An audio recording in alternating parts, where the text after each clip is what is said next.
Hey, everybody, welcome back to Bid Left Nut. This is the show where we talk about auctions, car auctions specifically. We talk about auction prices, what things closed at, were they worth what they closed at, and ultimately, we're always trying to answer the question: would you bid your left nut for that car? Would you give your left nut for that car? Usually, the answer is no. Very few cars are worth the irreplaceable. But that's the how the show works. We talk about that sort of stuff. But when you say we, who are we talking about? My name is Stace. We've got my lovely co-host, John Marcus. He's right here. We're going to put him up on screen, and there he is. John. Good day, everybody. Hi, Stace. Yeah, How are you? I'm doing great. I'm doing great. I've had a heck of a morning. Sounds like you have too. Listeners, before we went live here, John was telling me about an experience he had at a certain car dealership.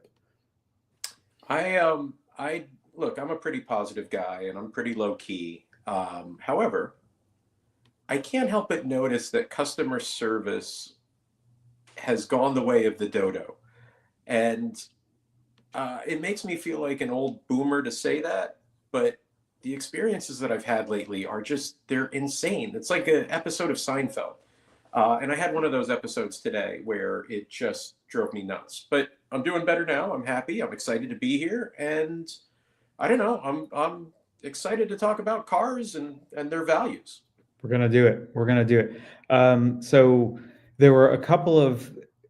So the format of today's show is going. We each had the opportunity to pick a couple of cars. We're going to go through in-depth analysis on those cars, tell you some of the things that are good about them, and maybe who knows, maybe there's a thing or two that's not so good. And we're going to give you our unvarnished opinion of whether these were good buys or not.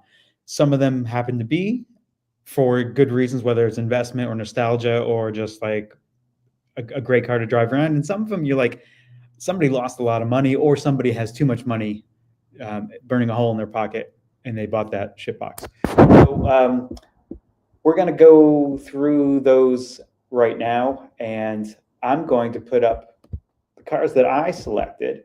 And I know that you selected some cars too, and you sent them to me, and I bet you sent them to me so that I would, in theory, pull them up ahead of time. It's going to take me a second when we get to those.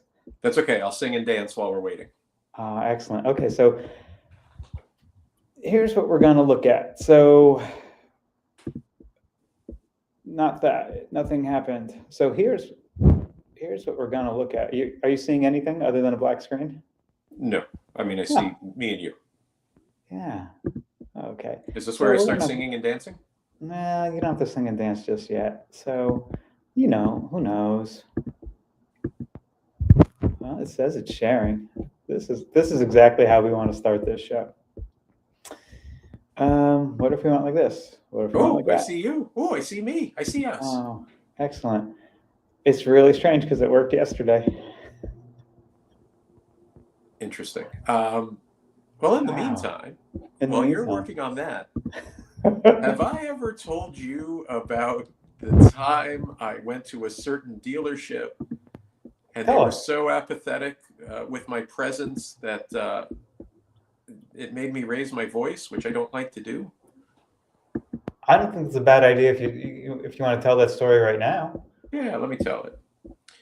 So I own a Tesla, and it is not the normal car that we own. It was sort of out of left field. I did not bid my left nut for it, but I wanted to try it, and I've tried it, and it's a pretty good car. However, there are just some things that drive me nuts about that car. And so today, we had a situation where the car got a flat tire. Tesla came out, they changed the tire out.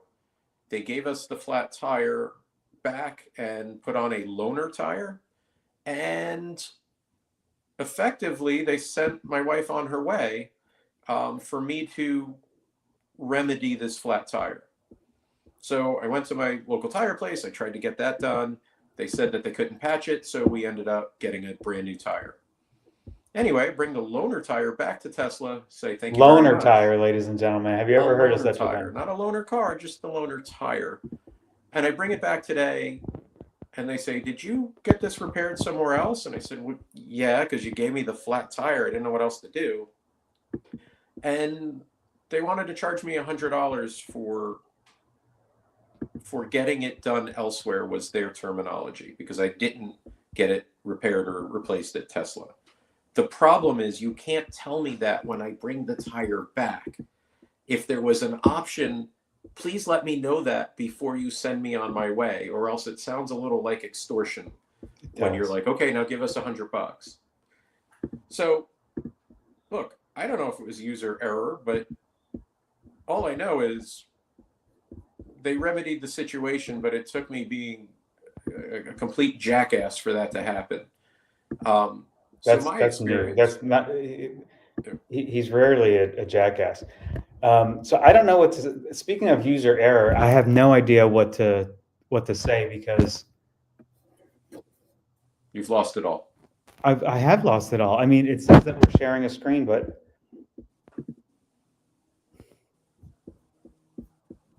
Singing. Singing, dancing. I don't know. I don't think that's going to help, John. Here we have 0 people waiting for us. Our audience is waiting. Well, let's try it. You'll be swell. You'll be great. Oh no, I really have to find this thing. I think I have a sense of what's happening. Okay. I think it's when we signed in yesterday and this is so stupid and embarrassing. I mean, good news. We don't have an audience yet. I know. But we will. So I'm going to end the stream right now, and then we can always start it in a second, okay? Okay. So